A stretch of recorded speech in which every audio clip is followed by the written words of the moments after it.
அனைவருக்கும் வணக்கம். ரோண்டா பைர்ன் எழுதின மாயாஜாலம் புக் ஒரு மாயாஜாலமான புத்தகம். அமெரிக்காவின் 35வது அதிபர் ஜான் எஃப் கென்னடி என்ன சொல்லியிருக்காருன்னா, நாம் நம்முடைய நன்றியை வெளிப்படுத்தும் போது வெறும் வார்த்தைகளை உதிர்ப்பது மிக உயர்ந்த பாராட்டு அல்ல, மாறாக அவற்றை கடைபிடித்து ஒழுகுவதுதான் என்பதை நாம் ஒருபோதும் மறக்கக்கூடாது அப்படின்னு சொல்லியிருக்காரு.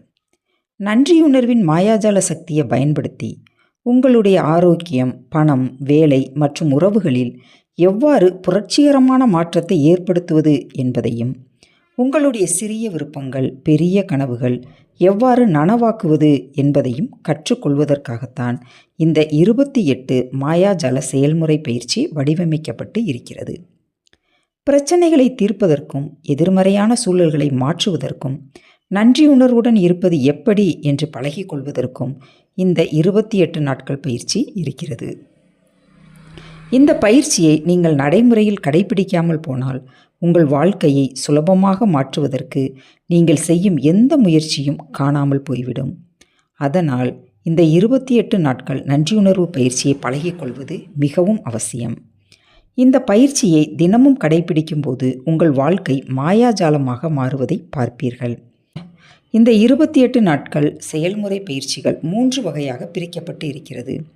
முதல் 12 நாட்கள் பயிற்சியில் இப்போது உங்களிடம் இருக்கும் விஷயங்களுக்காகவும் கடந்த காலத்தில் நீங்கள் பெற்ற விஷயங்களுக்காகவும் நீங்கள் நன்றியுணர்வுடன் இருப்பதை உணர்த்துகிறது.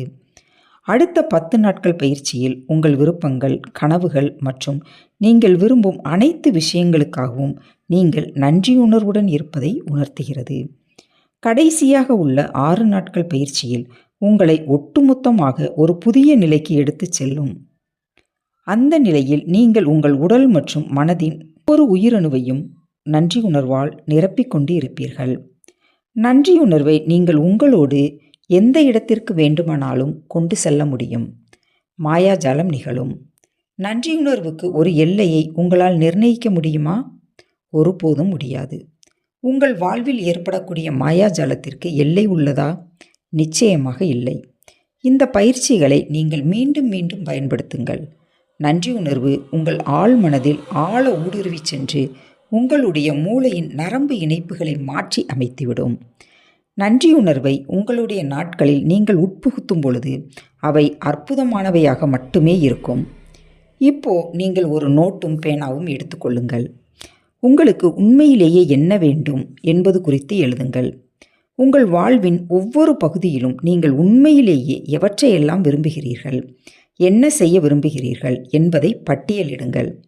அவற்றை எப்படி பெறப்போகிறோம் என்று நினைக்காமல் உங்களின் விருப்பத்தை மட்டும் பட்டியலிடுங்கள்.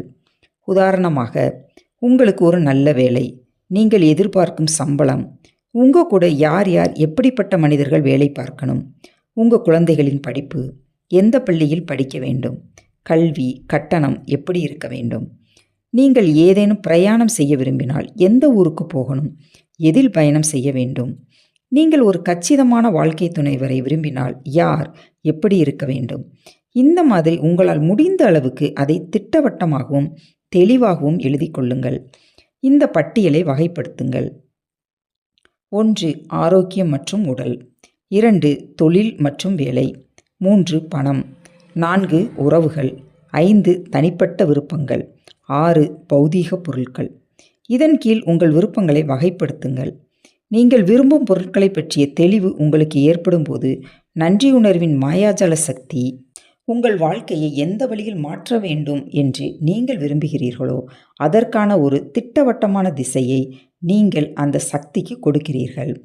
நீங்கள் இதுவரை அனுபவித்திராத மிகவும் உற்சாகமான சிலிர்ப்பூட்டும் சாகச பயணத்தை துவக்குவதற்கு நீங்கள் தயாராக இருக்கிறீர்கள்.